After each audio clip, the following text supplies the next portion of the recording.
Subscribe our channel and press the bell icon. Hello students, welcome to science coaching classes. आज मैं आपके लिए 9th class में factor topic ख़त्म होने के बाद लेके आया हूँ line, angle and line, Rekha and कोण। रेखा एंड कोण में आपके 9th क्लास में जो भी चैप्टर है मनोरम में, उस हिसाब से मैं आपको पढ़ाने जा रहा हूँ। तो कुछ बेसिक चीज़ें हैं जो हम पहले भी बता दें, किसी भी युद्ध में जाने से पहले आपको ज़रूरत पड़ती है, उन चीज़ों का देखेंगे हम लोग। इस चैप्टर में क्या क्या चीज़ ज़रूरत पड़ेगी आइए देखते हैं हम लोग। चैप्टर का नाम है रेखा एंड कोण, लाइन एंड एंगल्स। सबसे पहले हम रेखा की बात कर रहे हैं। रेखा क्या है, इसमें कौन सी रेखा यूज़ होगी? यहाँ पे देखिए एक सरल रेखा यूज़ होगी। एक सरल रेखा, जब एक सरल रेखा यूज़ होती है, देखिए एक सरल रेखा ये है, ये एक सरल रेखा है, एक ये सरल रेखा है। भाई परिभाषा की सरल रेखा की क्या होती है? डेफिनेशन ऑफ द लाइंस क्या होती है? सरल रेखा की परिभाषा क्या होती है? वह असीमित लंबाई की रेखा, वह असीमित लंबाई मतलब जिसके दोनों तरफ देखिए एरो लगे हुए हैं, कि लंबाई क्या असीमित है, जब दोनों तरफ इसको कितना चाहें, जितना भी चाहें उतना इसको बढ़ा सकते हैं। असीमित लंबाई की रेखा होती है और इसके कोई भी टुकड़े नहीं किया, क्योंकि टुकड़े कर देंगे तो रेखा खंड हो जाएगा। तो खंड नहीं, इसकी लंबाई क्या होती है? असीमित होती है और इसको दोनों तरफ बढ़ाया सकता है और इसको तीर के माध्यम से प्रदर्शित किया, तो इसको क्या कहते हैं? रेखा कहते हैं। जब ये दो रेखा, ये सरल रेखाएँ हैं, ये सरल रेखा जो है, जब ये दो सरल रेखाएँ जब बनती हैं तो तब एक कोण का निर्माण होता है। कौन सा कोण बनता है जब सरल रेखाएं बनती है? दो कोण बनते हैं, सीधा विमुख कोण और दूसरा होता है ऋजु कोण। अब सीधा विमुख कोण आपने पहले बार पढ़ा होगा, ऋजु कोण आपने शायद नाम सुना हो, शायद न जानते हो।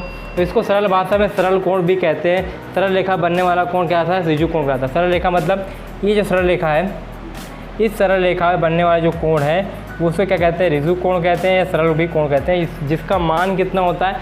180 अंश। मान कितना होता है इसका? जिसका मान कितना होता है? 180 अंश। मतलब इस कोण भी, अगर इस सरल रेखा पे चाहे इतने कोण डालें, उन सभी का जो जोड़ होगा, योग होगा, वो कितना होगा? 180 अंश होगा। अगर एक सरल रेखा है, अगर ये सरल रेखा है, इस सरल रेखा पे अगर मान लेते हैं, ये सुनिए, इसे लाइन बनाते हैं एक बार। एक इस सरल रेखा है, इस सरल रेखा पे चाहे जितने कोण डालें, ये कितने बना लें, एक ये बन गया, एक ये और एक ये, कितने भी कोण बना लीजिए, सभी का यानी इन सारे कोणों का मान 1 2 3 4 5 6 कोण हैं। ए angle 1, angle 2, angle 3 plus angle 4 है plus angle 5 plus angle 6 is equal to कितना हो जाएगा? 180। जहाँ जितने भी एंगल, इस सरल रेखा पे कितने भी एंगल हों, सबका मान कितना होगा? 180 अंश होगा। बस यहाँ पे क्या होगा? XYZ करके दिया होगा, उनको सॉल्व करना होगा। मतलब कहने का मतलब है, यानी कहने का मतलब आपसे मैं इतना कहना चाहता हूँ कि इस सरल रेखा पे कितने भी एंगल आ जाएं, सभी का सम कितना होगा? 180 होगा। ऐड करके कितना लिखना पड़ेगा हमको? 180 ही लिखेंगे। देखिए पहली बात तो आपकी ये क्लियर हो गई। दूसरी बात क्या क्लियर होती है यहाँ से? सीधा विमुख कोण। अभी सीधा विमुख कोण किस चिड़िया का नाम है? ये देखिए, जब दो सरल रेखाएं, जब दो सरल रेखाएं एक दूसरे को त्रियक प्रतिच्छेद करती हैं या काटती हैं, क्या करती हैं? त्रियक प्रतिच्छेद करती हैं या काटती हैं, तो बनने वाला कोण सीधा विमुख कोण कहलाता है, जिसे इंग्लिश में वर्टिकली अपोजिट एंगल कहते हैं। इनका कहते हैं वर्टिकली अपोजिट एंगल भी कहते हैं। तो त्रियक रेखाओं को जब एक दूसरे से छेद करती हैं, काटती हैं, चाहे कैसे भी काटें, तो बनने आमने सामने कोण क्या कहलाते हैं? सीधा विमुख कोण कहलाते हैं। अब ये दो रेखाएं हैं, ये देखिए एक रेखा हमने ये बना दी, L रेखा हमारे पास है, और ये एक रेखा M रेखा है। दो रेखाएं हैं, कहाँ प्रतिच्छेद कर रही हैं? एक O पॉइंट पे प्रतिच्छेद कर रही हैं, यानी काट रही हैं। तो इस पर ये वाला एंगल और ये वाला एंगल, और ये दोनों एंगल क्या कराएंगे? सीधा विमुख कोण, जिसे आप कहते हैं वर्टिकली अपोजिट एंगल। ठीक, अब यहाँ पे भी तो बन रहा है, ये देखिए, एक ये बन रहा है और एक ये बन रहा है, तो ये दोनों भी कोण क्या कहलाएंगे? Vertically opposite angle. यानी जब यहाँ से एक चीज़ सोल्यूशन निकलता है, जब दो सरल रेखाएं एक दूसरे को प्रतिच्छेद करती हैं, तो वो सीधा विमुख कोण का निर्माण करती हैं। वो क्या होते हैं? आमने सामने कोण क्या कहलाते हैं? सीधा विमुख कोण कहलाते हैं। यानी अगर दो रेखाएं हैं, किसी भी दिशा में वो प्रतिच्छेद करें, ऐसे काटें, कैसे भी काटें, तो क्या होगा? बनने वाले कोण को क्या कहेंगे? सीधा विमुख कोण या वर्टिकली अपोजिट एंगल हिंदी में।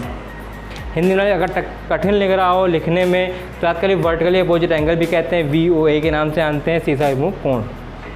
ये बात थी जब आपकी सरल रेखा, या जब एक सरल रेखा बन रही है तो उस पर सरल रेखा बनने, ये मतलब एक सरल रेखा है, इस सरल रेखा में बनने वाले कितने भी कोण 10, 15, 100 जितने भी कोण ले आइए, सभी का योग यानी एडिशन कितना होगा, 180 होगा।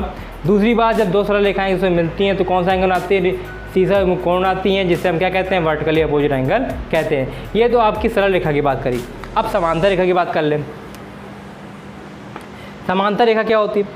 वो दो रेखाएं जो एक दूसरे को कभी एक दूसरे से प्रतिच्छेद नहीं करती हैं, कभी एक दूसरे को नहीं काटती हैं, समांतर रेखाएं कहलाती हैं। एल और एम क्या है? समांतर। रेल की पटरी देखी है, जैसे बिल्कुल ऐसे चलती है, ये क्या है? समांतर रेखा का उदाहरण है। जैसे कि पी और ये रहा क्यू, ये दो रेखाएं हैं पी और क्यू, ये दोनों क्या हैं? जो ये रेखाएं एक दूसरे को प्रतिच्छेद नहीं करती हैं, कभी काटती नहीं हैं, वो क्या कहलाती हैं? समांतर रेखाएं कहलाती हैं। क्या कहलाती हैं? समांतर रेखाएं कहलाती हैं। जब दो समांतर रेखाओं को एक तिर्यक रेखा P कट करती है यानी काटती है, जब दो समांतर रेखाओं को एक तिर्यक रेखा P काटती है, 3 कोणों का निर्माण करती है। कितने कोणों का? 3 कोणों का निर्माण करती है। मैक्सिमम 3 ही कोण बनते हैं। मोस्टली 2 कोणों का यूज़ किया जाता है, तीसरे की जल्दी ज़रूरत नहीं पड़ती है। पहला है आपका एकांतर कोण, जिसको पहचानने का तरीका है आपका Z। कहीं भी आपको Z दिख जाए वो एकांतर कोण कहलाएगा। देखिए अब इसमें देखिए जैसे ये बना हुआ है, आपको Z दिखेगा, भी देखिएगा, बस गौर से देखिए मेरे पेन की, तो देखिए ये दिख रहा है आपको, ये कोना और एक ये कोना, पर बाकी तो छोड़ दीजिए, बस ये देखिए, बस पेन देखिए, Z बन रहा है, ये Z बन रहा है। तो Z का ये दोनों कोण यानी Z में ये और ये दो कोण क्या कहलाएंगे? एकांतर कोण कहलाएंगे। इसी प्रकार से जब उल्टा Z बनाएंगे तो ये और ये भी क्या कहलाएंगे? एकांतर कोण कहलाएंगे। यानी अपोजिट एंगल क्या कहलाएंगे? आपका एकांतर कोण कहलाएंगे। समझ में आपको आएगी नहीं आई? फिर समझिए एक बात, जब दो रेखाएं L और M को एक तिर्यक रेखा P काटती है, तब 3 कोणों का निर्माण, पहला क्या है? एकांतर कोण। इसकी पहचान होती है Z कहाँ बनेगी? देखिए Z बन रहा है, ये देखिए Z बन रहा है, कंफ्यूज नहीं करेंगे, आपको सिर्फ एक ही कोण लगाएंगे। फिलहाल ये क्या बन रहा है? Z। तो ये दोनों कोण हैं वो क्या बनाएंगे? यानी कोण नंबर 1 दे दें इसको, ऐसे रहने दीजिए। ये क्या कहलाएगा आपका? एकांतर कोण। क्या कहलाएगा आपका? एकांतर कोण। बात समझ आई? क्लियर हुई मेरी? इसी डायग्राम को फिर से बनाता हूँ एक बार, इधर बनाते हैं। यहाँ देखिए, ऊपर वाले इस कर देते, थोड़ा सा जगह हो जाएगी।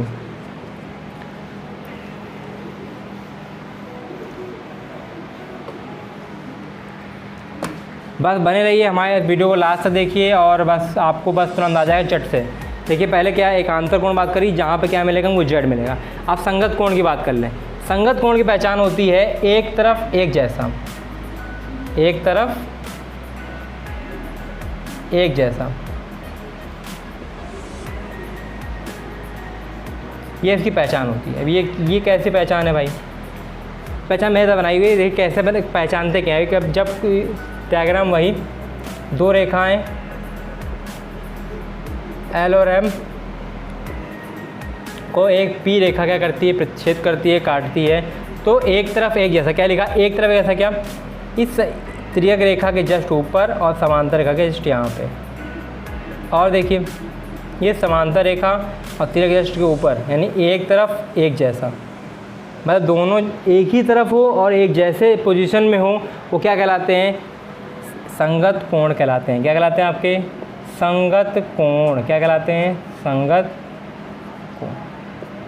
अब इधर भैया ये कोण भी क्या कहलाएंगे? संगत कोण कहलाएंगे। चाहे नीचे की बात करें या ऊपर की बात करें, सब जगह क्या कहलाएंगे? संगत कोण कहलाएंगे। बस ध्यान रखना है क्या? एक तरफ और एक जैसा हो।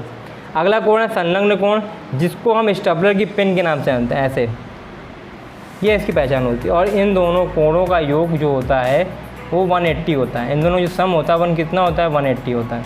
अब ऐसा भी कह सकते हैं कि सरल रेखा का भी काम करती है। इन दोनों कोणों का जो योग होता है वो कितना होता है? 180 होता है। देखिए अगर एक ये रेखा है,